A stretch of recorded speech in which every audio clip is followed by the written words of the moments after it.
Bihar model question है। Bihar board. आंधी आने से एक पेड़ टूट जाता है। आंधी आने से एक पेड़ टूट जाता है। सबसे पहले एक का पेड़ बना लीजिए।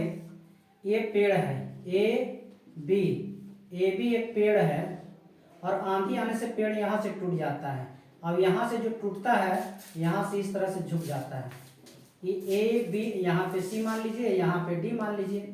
लिख लीजिए आप ए बी पेड़ है, ए बी पेड़ है, ए बी पेड़ है, ए बी पेड़ है, ए डी पेड़ का टूटा हुआ भाग है, ए डी पेड़ का टूटा हुआ भाग है, टूटा हुआ भाग है, भाग है। यानी कि जितना एडी आपका है एडी वही डीसी है, एडी बराबर डीसी है। अब देखिए यहाँ जो पेड़ का शिखर है, ये पेड़ का शिखर है और ये पेड़ का जड़ है। जड़ से जो टूटा है पेड़, यहाँ से यहाँ तक जो पेड़ टूट गया, ये पेड़ लटक गया, यहाँ से ये लटका हुआ है और जमीन को छू रहा है, जमीन को छू रहा है। पेड़ के जड़ से ये जो टूटा हुआ भाग है ये 8 मीटर की दूरी पर है। अब देखिए, और जमीन के साथ कितना डिग्री का कोण बना रहा है? जमीन के साथ 30 डिग्री का कोण बना रहा है।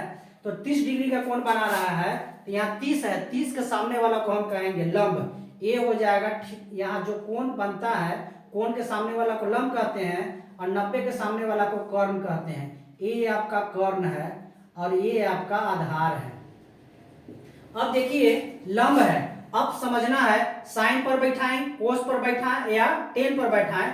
तो हम यहाँ पे लंब दिया हुआ नहीं है, हमको लंब निकालना है, आधार दिया हुआ है। तो टेन थीटा बराबर होता है लंब बटा में आधार। तो सबसे पहले आप निकालिए त्रिभुज डीबीसी में, त्रिभुज डीबीसी में टेन थीटा बराबर क्या होता है? लंब बटा आधार। यहाँ पे लिख लीजिए टेन थीटा बराबर लंब बटा में क्या लिखेंगे?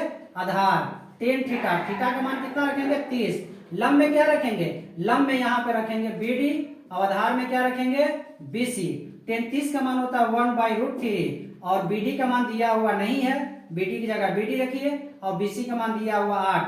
क्रॉस मल्टीप्लाई, तिरछा गुना करेंगे, √3 से बीडी में गुना करेंगे तो हो जाएगा √3 गुने बीडी बराबर में 8। तो बीडी बराबर कितना हो जाएगा? बीडी बराबर हो जाएगा 8√3। और फिर ठीक इसी तरह से त्रिभुज डीबीसी में देखेंगे इसका मान निकल गया, बीडी का मान निकाल दिए। अब हमको कर्ण निकालना है, आधार दिया हुआ है, कर्ण निकालना है। तो आधार कर्ण कौन सी बराबर होता है? तो cos थीटा बराबर, cos थीटा बराबर होता है आधार बटा में कर्ण।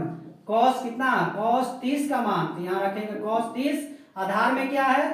तो आधार में आपका BC है और कर्ण में क्या है? DC है। cos 30 का मान, जो sin 60 का मान होता है वो cos 30 के मान होता है। sin 60 का मान √3/2 होता है, cos 30 का मान √3/2।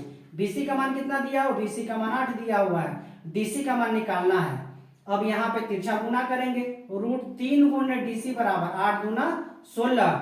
DC बराबर कितना हो जाएगा? 16/√3 हो जाएगा। अब देखिए पेड़ की ऊंचाई निकालना है, पेड़ की ऊंचाई, पेड़ की ऊंचाई ज्ञात करना है। तो पेड़ की ऊंचाई बराबर क्या है? तो पेड़ की ऊंचाई ए बी बराबर क्या है? देखिए ए बी बराबर AD plus DB, AD plus DB. AD का मान कितना है? तो एडी का मान दोस्तों जितना एडी का मान है उतना ही डीसी का मान है। तो डीसी का मान दिया हुआ है 16√3 और इसका मान दिया हुआ है बीडी का मान 8/√3। भीम का जोड़ बनाएंगे, √3 और √3 का लसा निकालेंगे, √3 और यहाँ पर हो जाएगा 16 + 8। 16 8 कितना होता है? 24/√3। हरों का प्रमेयकरण करेंगे, हरों का प्रमेयकरण करेंगे तो आ जाएगा 24√3 24 से गुने √3 और √3 में √3 से गुना करेंगे, 3 से 24 कट जाएगा, कितना बार में? 8 बार में। 8√3 मीटर इसका आंसर। पेड़ की ऊंचाई हो जाएगा 8√3 मीटर आंसर।